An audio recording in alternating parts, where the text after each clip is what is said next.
Hello everyone and welcome back to my channel. Welcome if you're joining for the first time. Tonight on our Saturday night crafting, I thought it would be really fun to play with some glitter. So you can see my desk is a total mess and I was going to clean it all and make it beautiful and then show you each project as show you each product as I was going to go through them. But then I thought, nah, we'll just go straight in and we're just going to have fun. So I've been sneaking into my office a couple evenings this week to kind of get a little bit of me time and a bit of crafting. I've got the kids all week with the homeschooling things, so I only have Saturday and Sunday really to properly be in here. But I wanted to play with glitter. So I have got a whole bunch of glitters. I've got these Nouveau ones, which are some of my favorites. They are so shiny and glittery and beautiful. I will do my best to link these down below for you. Often you can go onto Tonic's website and get them on offer, or you might find some in the clearance section. Craft Stash also sell them, so have a look around, see what's cheapest if you want to pick up some of these glitters. They are huge. They are really big glitters. They are 100 mils or 3.38 fluid ounces, so they are nice big glitters, and they are very iridescent. Like this one's a bit holographic and this one's just glittery. They're really gorgeous. I've got a few more colors than this. I just can't find them because I've been a bit messy lately with my crafting. So I've got those four. I've also got some of Alina's glitter. This orange one is one of my favorite ones. It is so gorgeous and really pretty. So I'll link those down below because she's got loads of colors on her site. I have also got my Arteza glitters, which you get 54 colors. So you get less in these. They're all small bottles. But you can't go wrong. You get one of every color you could possibly ever think of. So this is quite a nice selection to have to make up a few different embellishments as well. So I'll get out my amaranth pink and cornflower blue for my Arteza ones. I will link these down below as well. They're quite fun because you get so many in one go, and I've had these for 2 or 2.5 years now. There are some missing. Part of that is they're in my office because sometimes when I go on holiday, which has not been for a long time, I'll just take a few with me because they're nice and small. And then when I was last in Canada visiting my family, I took a few with me and then I left them there. So I've got a few in Canada as well. So my color selection is a little bit more limited. But as you can see on the back, you get all the colors, and they show all these colors on their website as well. So those are the three main glitters I'm working with today. What I wanted to do was use up some of my embellishment kind of chipboard shapes. I don't know if you're like me and you can't resist a bargain, but I bought these forever ago. I can't even remember where I bought them from. They are called Power Flowers by Fancy Pants Designs, and I've got 3 packs of these. I've also got a load of wooden embellishments. I just collect them. I don't know what it is. Everywhere I go, I just collect these things. So I wanted to use them up. I wanted to use my glitters and have a bit of fun, but I didn't want to mess. I don't want messy glitter that when they open the envelope from my card, it's gonna go everywhere. So I thought we're gonna do a technique I've done before where we're gonna make a glitter paste, and we're going to make non-shed glitter embellishments so that there's no mess apart from just wiping a few bits down.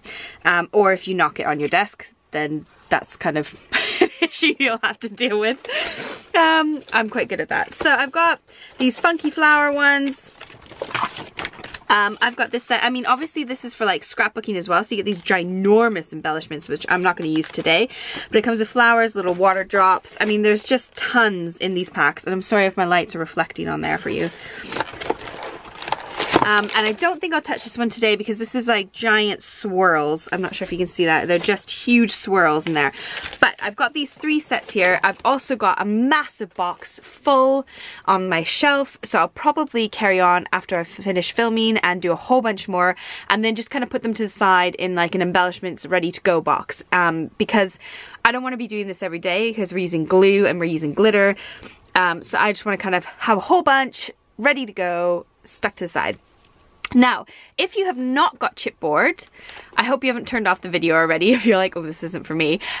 But what you can do is if you've got punches or dies, or you can go on the internet and print off a shape and cut it out, what you can do is just stack up die cuts and stack them up and build them up to a thick version. So if you've only got punches or if you've only got dies, then go ahead and do that about 5 or 7 times. You'll get a nice thick chipboard shape. And when we cover it with our embellishment, sorry, not embellishment, when we cover it with our glue, you're not going to have any idea that they're just stacked die cuts or stacked punch cuts. Okay, so please don't just jump out the video because you haven't got any chipboard, and don't go buying chipboard if you haven't got it. This is purely to use up what you've got and do something slightly new and slightly different with a messy product and make it non-messy, if that makes sense. I thought I would share with you first some of the ones I've already made so you can have a look, and then I'll show you how you can kind of put them onto a card. So I've got this sort of flower burst one, which is in a dark blue. This is probably my favorite one. It's like the sunshine one, and it glitters and sparkles gorgeous, and there is no glitter coming off. Absolutely no glitter coming off, and it's proper solid. I've got a cloud. I decided to go a bit chunky and I did some texture on this, so I don't know if you can see the texture on this one. You see all that texture and all that glitter. It's just gorgeous. Now this one and this one are done in the exact same color, but you can see the pigment is much darker because I've used a huge thick coating of it. And I'm going to share with you why there's all this sort of excess on there in a minute. This one I did the same as that other one, and I did it quite chunky, so it's got a lot of texture on the top of it. Then we've got like a heart, and then these little dots here are from the centers of the images, so I didn't want to waste anything and have some dots as well. This set here is ones where I've just touched it up again. I've added some more on the top just to kind of fill in those gaps. So let's get on with making some of this paste so you can see how I've done it, and then I can explain a little bit more about my findings. Okay, so I only want to make what I'm going to use today. If you want to bulk make this and save some for later, then by all means do that, but make sure you've got a nice, really tight sealing container, because it will dry up and it will go hard. Some of my pastes from before are these ones here. I've had a couple go moldy, but because we're using glue as our base, they do go quite hard. So this is like a very tacky, hard, not at all really usable paste. These are the ones that I've made before. I'll link my video at the end of this video, as well as down below, on how I made my shimmer paste and how I made my glitter paste. And I basically used almost every single kind of adhesive and product like that I could get my hands on. So if you want to see a full video on using every kind of product basically, then check out that video, because it might have something that you have in your stash that you can make usable. I'm going to focus on the one that I found that was the best from doing that video, and that's what we're going to use today. So if you've got paste that you want to make and you want to keep it for a while, make sure you have a nice sealable container. This one isn't so great because it doesn't actually have like a seal in it, so this will dry out. This is one I made about 4 days ago, but it will dry out within a few weeks and go quite hard. So if you want to keep it, make sure you have a good container. I only want to use what I'm going to use today, so I'm just going to make enough for today, and that's all. And when you do it that way, you only need a little bit of everything, okay? So I'm going to use this pink. I've only got about that much left in the container. There's not much in there, so I'm going to use up the rest of this.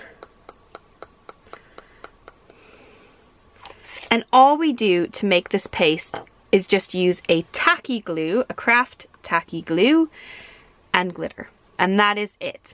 And it makes a non-shed glitter. It is dead simple, dead easy, really fun and quick to make. So I like this craft tacky glue. This cost me about £1 a bottle. You can get it from Tonic itself, you can get it from Craft Stash, you can get it from Every Craft's a Pound in the UK. These are all UK based shops. There's a lot in the States that sell the same kind of stuff. I'll link what I can down below. And we're going to do roughly about 1/4 glitter to 3/4 or half glue. Okay, so I've got just enough to cover sort of the bottom of my container. I only want to make a couple embellishments, so I don't want very much. I'm just going to squeeze in some of this tacky glue. The thing with the tacky glue I find is that it dries a lot better, it sticks a lot nicer, it's not as runny, so you can really work with it a lot easier. It can make a really, really nice glitter paste. So that's why I prefer to use the tacky glue. And if you watch my other video, you'll see all sort of the experiments I've done with all the various kinds of glues and why I just prefer this one.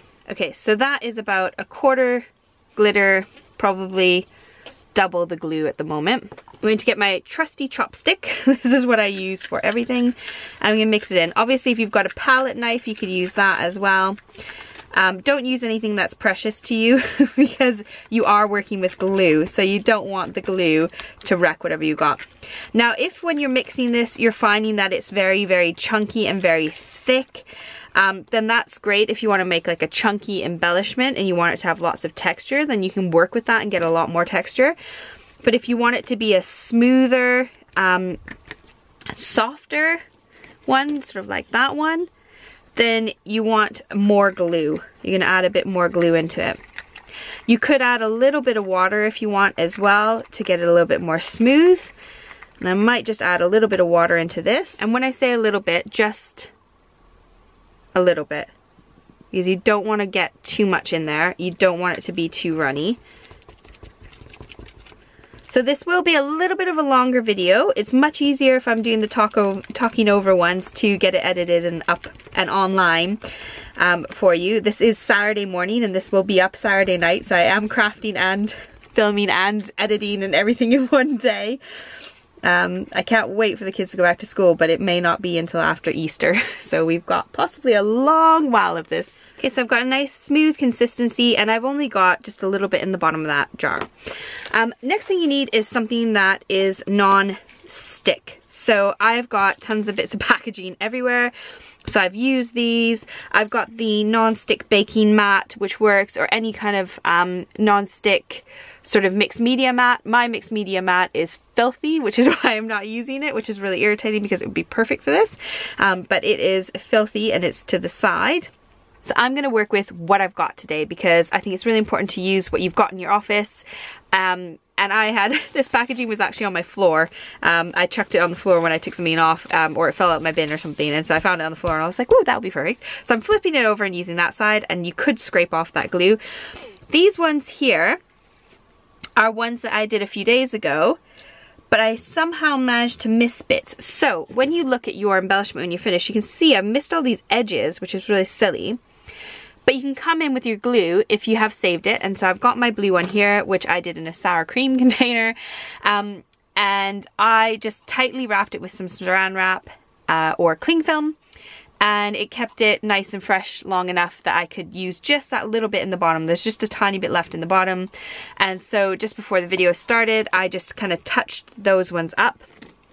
So if you've got your embellishment and you've got your missing little bit there, then you can just come in with your brush and just kind of touch it up the next morning if you've noticed, because sometimes it's a bit tricky to see whether you got everything.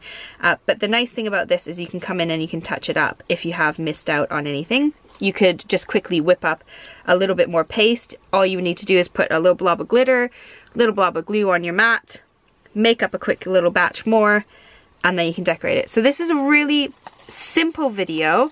It's not meant to be a complex one, so you might be rolling your eyes and be like, this is really stupid, but I love this idea because now we've got a whole bunch of glitter embellishments that are non-shed glitter, which is the thing I wanted to do.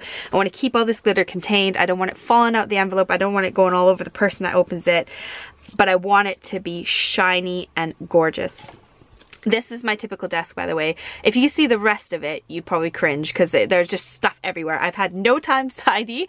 I've only had time to craft, and I think crafting is more important than tidying, so that's what I'm getting on with. Right, I am going to come in with this flower, I think, to start. I'm going to come in with a flat but firm paintbrush to apply my glitter. You can use a palette knife. A palette knife works really well. I used a palette knife on this one just to kind of add lots of texture to it, and the palette knife was used on that one. One of the things I wanted to say as well is I came in and I did it with my tacky glue, and then I also used this PVA super strength crafters glue.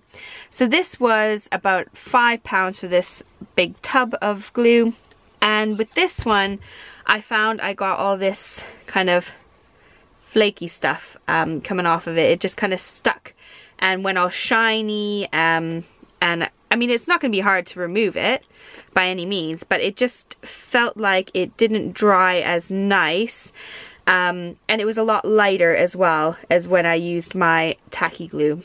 So just thought I'd share that with you quickly because I didn't use this one in my video when I first did my glitter paste.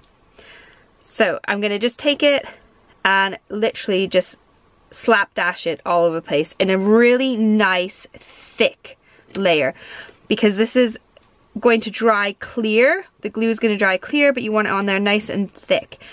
And I'm just going to go around the edges. If it falls off the edges, don't worry. I'm going to share with you how you can just kind of make it so that you're not going to end up with this horrific blob of mess everywhere. So I'm going to just slap it all on, make sure I get a nice good coverage of it. And again, if you've not used enough glitter, you can always just add more paste the next day when it dries. So this is an overnight project. Start it the night before so you have plenty of time for it to dry, and that's why I want to do it in bulk. Make sure as well when you're using a paintbrush that you've got a cup of water to hand to stick your paintbrush in when you're done with this, because you do not want this drying on your brush. And don't use your really good brushes because it is glue and it's craft glue and it will stick and it will dry and it will be totally ruined. Just as a little warning. It is so easy sometimes though not to get every little edge covered because the glue does run a little bit down because it's fairly liquidy like glue. So when that is done, we're just going to lift it up when you're satisfied you've got enough on there, and literally plonk it back down, and the glue will kind of run, and you might need to lift it up one more time, but you can see that's all my excess there. And you could use a palette knife and scrape it up and put it back in if you want. But that's all my excess that kind of fell off the edges. So now my edges are all kind of covered and I haven't got blobs in all the creases. That's kind of how you avoid that. You will have a bit of texture on top of your embellishment. It won't be super smooth unless you wanted to do a nice thin layer and then kind of build on it. But I feel like that would take too many days for me and I'm too boring for that. Okay, so I went ahead and made a few samples just to give you some inspiration, some ideas of what you can do when you've made some big chunky embellishments. These will go through the post just fine, but I will have to pay extra post as they will probably be a bit thicker than a standard size. But that's fine with me, or these will just be cards that I will hand deliver, because once you start using chipboard you can kind of get quite chunky with your embellishments. So I have made 4 cards and I've got plenty of other ideas of what to do. Most of my bits here are leftover backgrounds. I keep a pile on my desk of cards that I haven't finished yet, backgrounds that I've created, and in times like this I just grab them, put them together. So this took me about half an hour maybe to kind of put together. So I've got a background here which is from one of my previous videos last week. I took some metallic thread and just kind of stuck it behind my butterfly and added some gems and a little sentiment, and that kind of finished off that card. For this one I added some strips. I've shared with you so many times before, but I've got this strip jar that I just keep on my desk. It's an old peanut butter jar, and I've got loads of bits of metallic card that I cut up that I put some self-adhesive tape on the back of. I've got random bits of strips of paper, and I just kind of reach for that when I want a decorative background that can be quite subtle. So I used a few of those strips with some metallic strip there that matched my backing, and I used that giant cloud that I created with some metallic thread behind it. Kind of looks a little bit like rain, so I thought it was a bit of a good card for a thinking of you card. Then I used that giant pink chunky one, and I just kind of felt like it kind of stole the show on its own, so I used one of my backgrounds I created ages ago with watercolor card and ink refills, I think. And I just stuck it on top of a card. This is a very thick, big card because it is quite a large dimension on it. So this will probably be a hand-delivered card, but I did that card there. This one I just need to cut a card base for, so it's just on my backing bit there. And I just use that big round pink one with a little one of my dots in the middle, and I just love how that turned out. So I'll put it on a card base, and then that will be finished and ready to go. And then I dug through my cards that I haven't used up yet. So I've got this one from another day that I did last week, where it's just ready to go. It's even got the adhesive on it, ready to be stuck to a card base. So I just have to cut that. And then I thought this would probably go quite nice on here, and I'll obviously just trim off however long I want it to be with a nice little sentiment, and then that would be a card. This is one of my backgrounds I made with the paste when I used Alina's orange glitter, and I still have it, and I thought this beautiful pink heart would go really, really lovely on it somewhere. And with some kind of sentiment probably coming out of it, or maybe some banners coming down with the heart on it. So I will play with this and create a card with that. And again, this is my paste where I made my sort of metallic paste. Again, this video is linked at the end and at the bottom. And I thought I would just stick a little star, sun thing on there possibly, and just kind of do something with that because this is quite a large embellishment. And then I've just got a few left over. There's a couple more drying behind me. Now, with my pink paste that I made with you a few minutes ago, I did get this one to dry quite quick, and it was a bit thin, so I think I put too much glue in there, but it's all trial and error, and honestly it's all about having fun and using up that glitter you've got sitting around. So this one was a little bit thin, or I needed to cake it on a bit thicker. So I will probably come in and make a little bit more paste and add another layer onto this one and my other embellishments. I did a butterfly off screen as well as some hearts, so I will just add some more glitter to those ones. And then I added some more of the teal around the edges because this one I hadn't got all the edges covered, but I've got all these embellishments still ready to go, plus the other few drying. And then I've got my little backgrounds that I've got where I used them up with stencils. This is the same color here, and I've done a bit of blue stenciling on a bit of card I could use as a strip. Plenty of ideas to work with. So get your glitter out, get your craft tacky glue out. I will link everything I can down below for you if you'd like to check anything else out, and get crafting. So happy Saturday night, guys. See you hopefully Wednesday. Bye.